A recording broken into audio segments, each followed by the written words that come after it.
ورحمه الله وبركاته. ان شاء الله النهارده هعمل معاكم شوربه عدس. معايا نص كيلو عدس، ومعايا بصلين متقطعه اي تقطيع، ومعايا معلقه كبيره كمون. الكمون اساسي طبعا مع البقوليات عشان ما يعملش مغص وكده.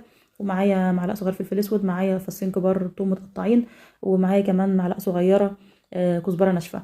احط عليهم ميه بارده عادي من الحنفيه، احط تقريبا 3 لتر، وارفعهم على النار بدون ملح طبعا، وبعد شويه نضيف لهم الملح. ونخلي بالنا هم على النار، نبقى نغطي نهدي النار لما بيغلي، ونغطيه نوري بالغطا بالراحه كده عشان بيفور. كده بعد ما استوى انا حطيت عليه ميه تاني، بس لما نضيف ميه نضيف ميه سخنه.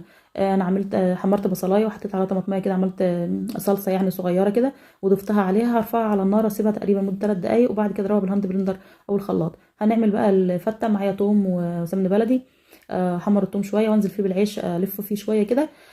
احمر شعريه بقى واحطها على العدس، واسيبه يغلي على النار تقريبا دقيقتين، واغطي عليه واسيبه لحد ما يستوي. كده الشوربه معانا جاهزه، وطبعا معاها بصل اخضر، ومعانا الفته.